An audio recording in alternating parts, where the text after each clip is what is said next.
Our whole life was centered around the church. I would say Jesus was like my best friend.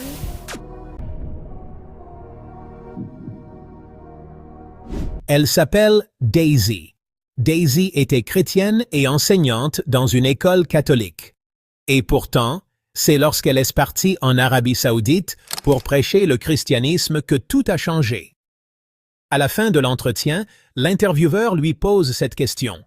Imaginez que vous êtes au paradis.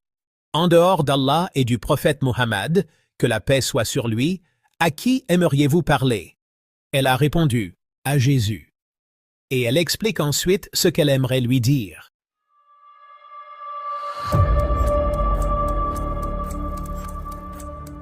Assalamu alaikum, sœur Daisy. Qui est sœur Daisy? Merci beaucoup d'être venue et d'avoir accepté notre invitation. Nous sommes très heureux de vous avoir parmi nous. Je voudrais commencer par « Qui est sœur Daisy ?» Pouvez-vous nous parler brièvement de votre vie? Wa alaykoum salam, frère. Merci de m'avoir invité. Je m'appelle Daisy et je suis une convertie à l'islam. J'ai grandi en Californie, dans le sud de la Californie.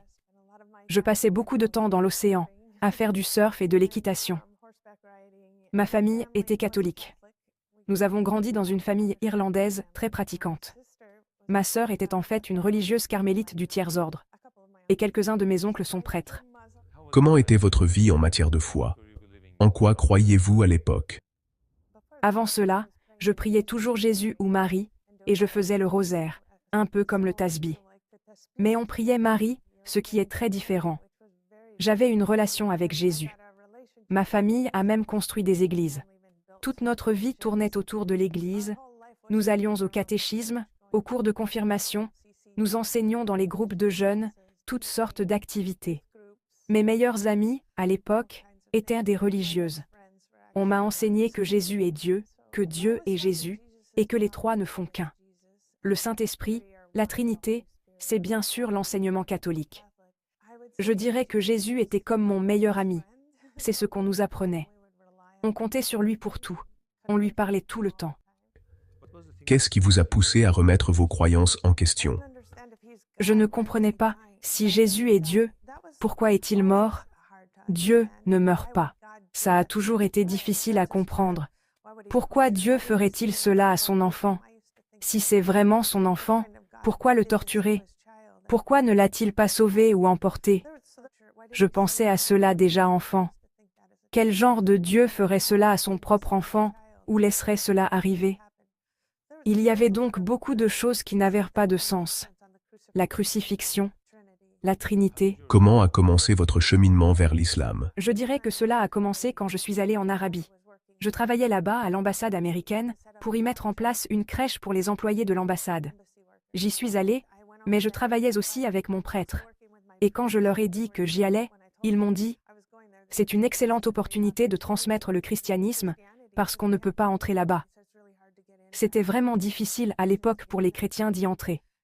Alors, ils ont dit « Tu pourrais être celle qui, on traduira les Bibles en arabe, on te fournira tout ce qu'il faut, tu pourras leur enseigner Jésus, leur parler de son amour, car ils ne le connaissent pas. » On disait que c'était une société très barbare, qu'ils ne savaient rien du tout, qu'ils devaient découvrir l'amour de Jésus et qui était Marie. C'est comme ça que tout a commencé. Je suis donc partie avec cette intention.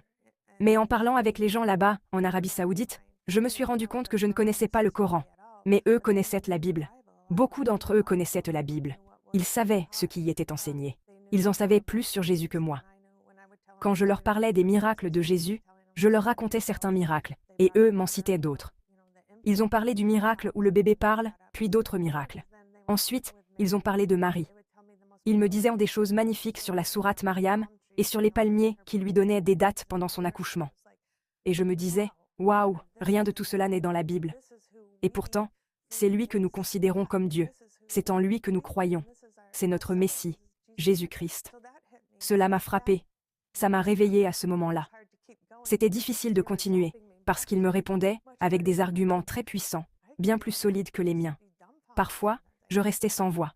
Je devais dire « Je dois attendre » et appeler mon église. Alors j'appelais chez moi et je demandais « C'est quoi ce miracle ?» Et il répondait « Il n'y a pas de miracle. Jésus ne parle pas bébé. » Et je disais « Si, ils disent que c'est dans leur livre. » Et eux, Quoi? Donc, eux non plus ne savaient pas. C'était à l'époque avant qu'on me connaisse, avant Internet. Quand vous êtes allé pour la première fois en Arabie Saoudite, avez-vous vu la Kaaba? J'ai rappelé ma famille, l'église, mon prêtre, et je leur ai dit, il y a une sorte de boîte au milieu de quelque part, autour de laquelle les gens tournent, et ils veulent que j'y aille. C'est ce que j'ai dit, je suis désolée, je ne savais pas. Ils tournent en rond autour, et ils veulent que j'aille voir. Et il m'a dit, non, non, non, non, ce ne sont pas les bons croyants, ce n'est pas la maison d'Abraham. Non, ils se trompent d'endroit. N'y va pas. C'est ridicule. Alors j'ai dit, non merci. Puis j'étais souvent invitée à dîner dans différents endroits. Et à l'heure de la prière, je sortais mon rosaire et eux sortaient leur tasbih. C'est comme ça que ça a commencé. Je leur ai dit, vous connaissez le rosaire? Vous en avez déjà entendu parler? Et ils répondaient, même. Même. Comme notre anglais et leur arabe n'étaient pas très bons. Mais ils disaient en juste, même. Même. Et je disais, d'accord, on a le même, même. Puis j'ai commencé à leur parler de Jésus, de ce qu'il représentait. Et ils ont dit, on connaît Jésus. Issa ibn Mariam. Et j'ai dit, attendez quoi? Vous avez un autre nom pour lui, mais apparemment c'est le même homme. Et puis j'ai découvert que c'était probablement son vrai nom aussi. J'étais très surprise parce qu'on m'avait dit qu'il ne connaissait pas Jésus. Mais ce qu'on nous dit dans le monde occidental, c'est que les femmes sont opprimées, elles sont maltraitées, elles veulent partir, elles n'ont pas le choix, etc. Mais j'ai découvert, avec l'exemple de Mariam, que c'était très différent. Les femmes n'étaient pas opprimées, elles n'étaient pas maltraitées. Elles aimaient vivre là-bas, elles aimaient leur vie, elles aimaient tout cela, tout simplement. Et ça m'a surprise parce que je pensais, ces pauvres femmes, elles doivent connaître Marie pour sortir de cette oppression. Mais elles n'étaient pas opprimées. Elles étaient heureuses. Plus heureuses que nous, je dirais. C'est comme cela que je le décrirais aux femmes américaines. Elles étaient plus libres. Elles menaient une très belle vie. Tout ce que j'ai appris ici était complètement à l'opposé de ce que j'ai découvert là-bas en vivant sur place. C'était totalement différent. Les gens étaient tellement gentils, aimables, affectueux, hospitaliers, généreux, et ils en savaient plus que moi. Ils étaient plus dévoués dans leurs prières, priant 5 fois par jour, quoi qu'il arrive. Je suis rentrée chez moi toujours chrétienne, mais plus rien n'était pareil. J'étais hantée, on pourrait dire qu'une graine avait été plantée là-bas, et elle n'a jamais disparu. Un jour, j'ai vu un film. Une amie m'a apporté un film qui s'appelait The Message, et j'en ai vu la moitié. Il parlait de Muhammad, paix et bénédiction sur lui. Et j'étais là. Muhammad, je n'en ai jamais entendu parler. C'était il y a longtemps. J'étais là. C'est qui ce type Muhammad? Et en regardant le film, je suis littéralement tombée amoureuse de ce que je voyais. J'étais tellement excitée que j'ai couru jusqu'à chez mes parents. Je leur ai dit, arrêtez la séance, je reviens. Faut que j'amène ma famille. Je suis rentrée leur dire, à ma mère, à mon père, à tout le monde, et on m'a interdit d'y retourner. Je n'ai jamais vu la seconde moitié du film. Je suis retournée à l'église et j'ai écouté mes parents. Mais quelque chose était resté. Cette question, c'est qui ce Muhammad? Quand je suis revenue, ma famille m'a emmenée voir des moines. Ils étaient inquiets car je parlais sans cesse de ce Muhammad. Je leur disais, ce type dont je vous ai parlé, que j'ai vu dans ce film, c'est réel. Je l'ai vu, c'est énorme. Il y a quelque chose de grand là-bas, ça s'appelle l'islam. Alors ils ont eu peur.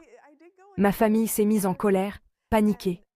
Ma sœur, celle qui était nonne, m'a emmenée voir plusieurs prêtres. Elle est allée de plus en plus haut, évêque, cardinal. Elle a fini par trouver un moine indien qui avait étudié avec des musulmans. Elle m'a dit, lui va t'aider à comprendre que ce n'est pas bon. Et je suis allée le voir chaque semaine pendant 7 ans, faisant des allers-retours. Je lui parlais du prophète Muhammad, paix sur lui, et il me répondait, pourquoi voudrais-tu suivre un fou? Je me couchais le soir et je me réveillais en me disant, c'est la vérité. Tu es sur le bon chemin, continue, continue. Alors j'y retournais, chaque semaine, et je lui racontais une nouvelle chose que j'avais apprise là-bas. J'ai obtenu un Coran en anglais, et ils avaient une immense bibliothèque, sans Coran. Je me suis dit qu'ils aimeraient peut-être l'avoir. Je l'ai apporté, et il s'est mis très en colère. Il a jeté le Coran à travers la pièce et m'a dit « Tu ne vas pas t'arrêter avec ça? Qu'est-ce qui ne va pas chez toi? Tu dois te sortir ça de la tête. » C'était dur. Plus tard, ce moine est tombé gravement malade, un cancer terrible. C'était très triste. Il m'a dit qu'il était désolé. À l'approche de sa mort, il a dit « Je suis tellement désolé pour ce que je t'ai fait. Les gens peuvent être bons, qu'ils soient chrétiens, juifs ou musulmans. Il y a du bien et du mal partout. Je suis désolé. » Ce sont les dernières paroles que j'ai eues de lui. Mes parents sont décédés. Pendant ces 7 années avec les moines, mes parents sont morts, le moine est mort, mon prêtre est mort, le diacre est mort. J'ai perdu beaucoup de gens durant cette période. C'était une série de deuils, les uns après les autres. Puis une dernière chose est arrivée. Ma sœur, la nonne, m'a emmenée voir un autre prêtre, un spécialiste. Elle était déterminée. Elle est très stricte. J'y suis donc allée, chez le père Tom. Il m'attendait, dehors. Il a fermé la porte et m'a dit « Tu sais pourquoi ta famille t'a amené ici ?» Je lui ai dit « Parce que j'ai vécu en Arabie, je suis allée là-bas. » Je lui ai raconté ce que je t'ai dit. Il s'est penché en arrière et m'a dit « Ok, je risque de perdre ma position dans l'église, mais je dois te dire ça. Je peux avoir de gros ennuis pour ce que je vais te dire, mais tu dois suivre ton cœur. Tu dois suivre ce que Dieu te dit. Pas moi, pas ta sœur, pas les moines. » Et ensuite, il a dit « Même si c'est le cardinal, le diacre ou le pape lui-même qui te dit autre chose, si Dieu te dit quelque chose de différent, tu dois suivre cela. » Et j'étais là. « Oh mon Dieu, merci. Vraiment, tu me dis ça ?» Et il a répondu « Maintenant, je dois te le dire parce que je suis responsable devant Dieu. » Et c'était la meilleure chose qui pouvait m'arriver. Quel homme incroyable d'avoir eu ce courage-là. C'est là que j'ai su que je devais le faire. J'ai donc commencé progressivement mon chemin vers l'islam. J'ai 4 enfants. Les 2 premiers, je les ai élevés dans le catholicisme. Les 2 suivants sont musulmans. Ils ont fait le chemin avec moi. Nous sommes allés dans une mosquée palestinienne. J'ai dit, je ne sais pas comment faire. Nous ne savons pas prier en islam. On veut devenir musulman, mais on ne sait pas par où commencer. On a un peu peur. L'imam a dit, j'ai la personne parfaite pour vous. Et il a fait venir une femme assez rude. Et j'étais là, oh non, en la voyant. Et elle a dit, oh non, en me voyant. Mais l'imam a dit, non, vous deux, vous allez vous entendre. Et elle nous a littéralement pris et amenés sur le tapis de prière. Elle nous a pris la tête et nous l'a posée au sol, presque en la forçant. Et a dit, c'est comme ça qu'on prie. Et c'est la première fois que mon front a touché le sol en sujoud. Et c'était immense. J'ai fondu en larmes. Je n'arrivais plus à me relever. Et si cette femme palestinienne forte ne m'avait pas mise en sujoud de force, je ne pense pas que je serais là aujourd'hui. Pouvez-vous nous raconter ce que vous avez ressenti lors de votre première sajda? Qu'est-ce qui vous est passé par l'esprit? Ce qui vous est passé par l'esprit et dans le cœur lors de ce premier moment en prosternation? Humble, humble, humble. Tellement d'humilité. Et je me souviens juste avoir pensé, waouh, je n'ai jamais fait ça à l'église. On ne met jamais sa tête au sol. Même si les moines se prosternaient et s'allongeaient parfois par terre, les fidèles ne le faisaient pas. Il y a des prie-dieux, des chaises. Tout est beau, tout est confortable, n'est-ce pas? Comment se fait-il que vous n'ayez jamais perdu foi en le prophète Muhammad, paix et bénédiction sur lui? Je pense que quand tu es touché, quand tu es appelé, quand Allah te frappe de sa lumière, tu n'as pas le choix. Tu n'as plus le choix. Tu peux aller contre le monde entier, mais tu deviendras ce que tu es censé devenir. La famille, c'était difficile. Mais l'église, c'était encore plus dur. Est-ce qu'un membre de votre famille ou de vos proches s'est converti à l'islam après vous? Oui, j'ai eu quelqu'un de ma famille. Ma fille. Celle que j'ai élevée dans la foi catholique. Je pensais qu'elle ne se convertirait jamais. C'était très dur. Parce que je pensais lui avoir bien transmis la religion catholique et toute sa vie en était imprégnée. Un jour, elle est venue à la remise de diplôme de mon fils à l'université. On se préparait pour la cérémonie. Et elle m'a dit, « Je veux faire ma shahada. » Honnêtement, elle a dit que c'est en regardant la vie de ses petits frères grandir en tant que musulmans qu'elle a voulu faire sa shahada. Juste en voyant l'exemple de leur vie, comparée à celle qu'elle et l'autre enfant avaient eue en tant que catholique. Elle a vu une vraie différence dans la manière d'être élevée. Une différence énorme.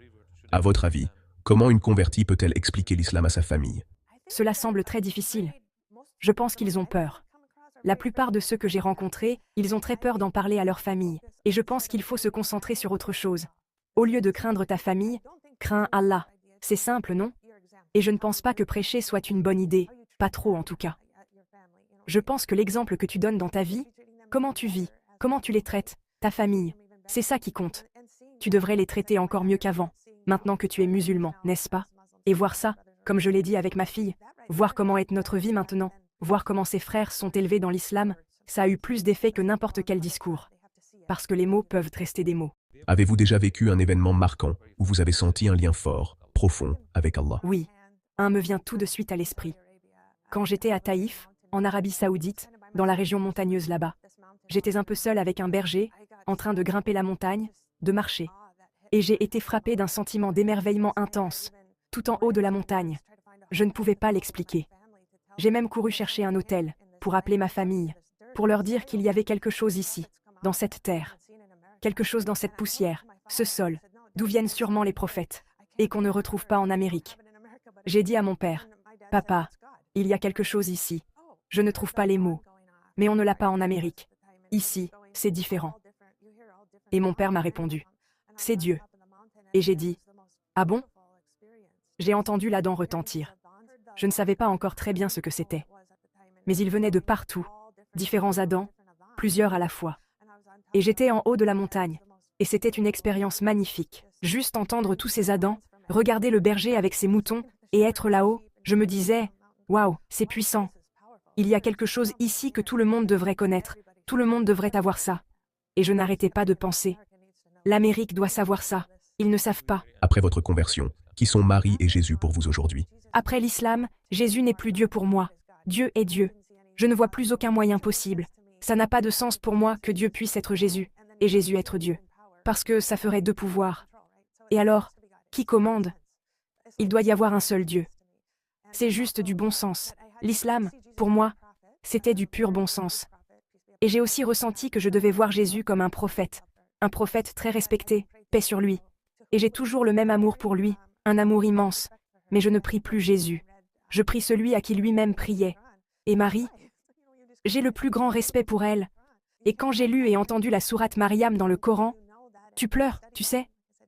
Tu pleures juste. C'est la plus belle sourate du Coran. Tu ne peux même pas trouver une équivalence dans le christianisme, tant que tu n'as pas connu et étudié cette sourate. Et comme je l'ai dit, parle avec ceux qui la connaissent, les musulmans. Tu te rends compte que tu ne perds rien. Tu ne fais que gagner. Tu gagnes encore plus de miracles, encore plus de beauté. Et dans le christianisme, on m'a toujours dit, Jésus a fait le travail pour toi, alors tu peux pécher. Alors c'était bizarre. Il disait, c'est bon, Jésus est mort pour toi. Donc ça aussi c'était confus. Cette confusion est toujours restée. Mais il disait juste, et la foi, et la foi. Avez-vous posé ces questions à vos prêtres? Oh oui. Et j'étais très timide, donc je ne posais pas beaucoup de questions. Mais quand je le faisais, je leur parlais de certaines choses que je ne comprenais pas. Et ils me disaient, il faut juste avoir la foi aveugle.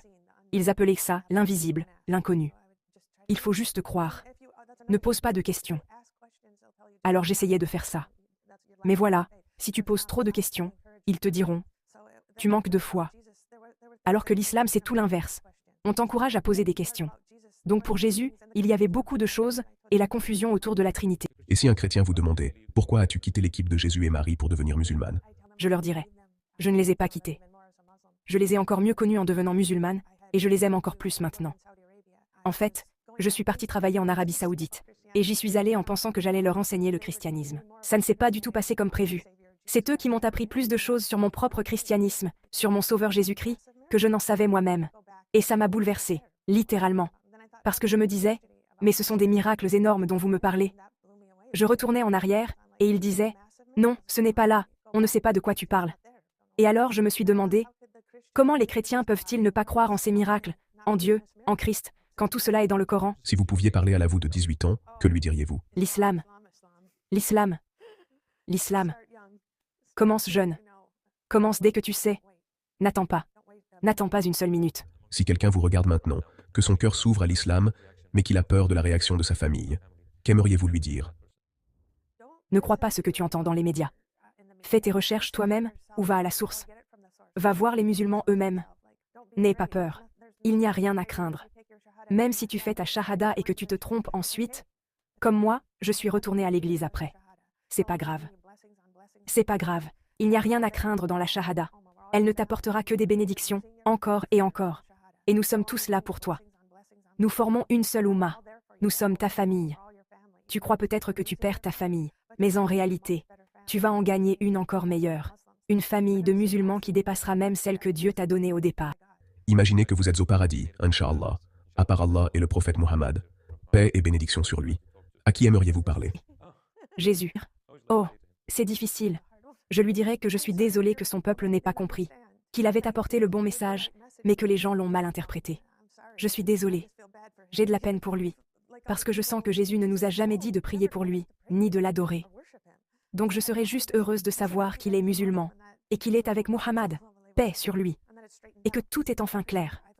Parce qu'avec les chrétiens, je sens que ce n'est pas clair. Mais avec l'islam, tout est clair concernant Jésus.